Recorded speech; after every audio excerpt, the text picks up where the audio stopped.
26 अक्टूबर 2024 को इजराइल ने ईरान में करीब 20 सैन्य ठिकानों पर कई हवाई हमले किए थे।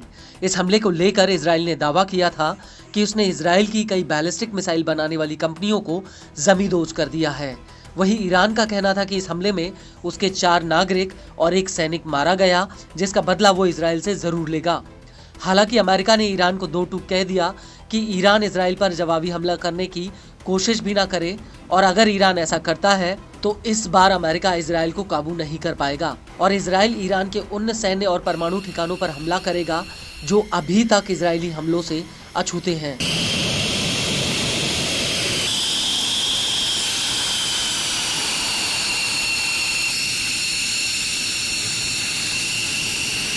लेकिन अब अमेरिकी अखबार द वॉल स्ट्रीट जर्नल ने अपनी एक रिपोर्ट में खुलासा किया कि ईरान इजराइल पर एक बड़े हमले की तैयारी कर रहा है और ईरान इस बार इजराइल पर और भी ज्यादा ताकतवर हथियारों से हमला कर सकता है, जिनका इस्तेमाल उसने पिछले हमलों में नहीं किया। अखबार का कहना है कि ईरान के इस प्लान की जानकारी अरब और ईरान के कुछ अधिकारियों ने दी है। हालांकि इसी दौरान ईरान के राष्ट्रपति मसूद पेजेश्कियन ने इशारा किया कि ईरान और उसके सहयोगी हमास और हिजबुल्लाह के बीच अगर युद्ध विराम होता है तो इससे ईरानी हमलों की तीव्रता जरूर प्रभावित होगी।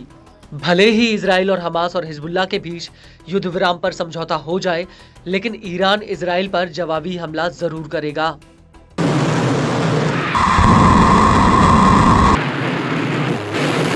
खुफिया जानकारी के मुताबिक ईरान इजराइल पर इसी हफ्ते हमला कर सकता है।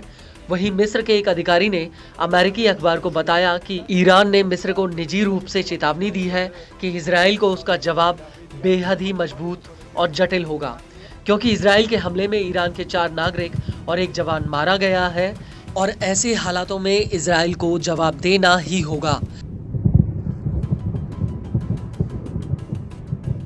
रिपोर्ट के मुताबिक इस हमले में ईरान की सेना सीधे तौर पर हिस्सा लेगी, जो 13, 14 अप्रैल और 1 अक्टूबर को हुए हमले से अलग होगा। ईरानी अधिकारियों का कहना है कि पिछले हमलों के मुकाबले इस बार के हमलों में इजरायली सैन्य अड्डों पर और ज्यादा ताकतवर तरीके से हमला किया जाएगा।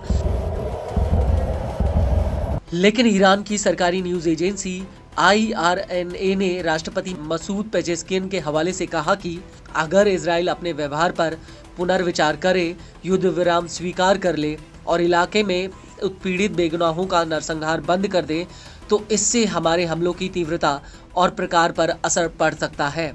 ईरान अपनी संप्रभुता और सुरक्षा के खिलाफ किसी भी आक्रामकता का जवाब दिए बिना उसे छोड़ नहीं सकता।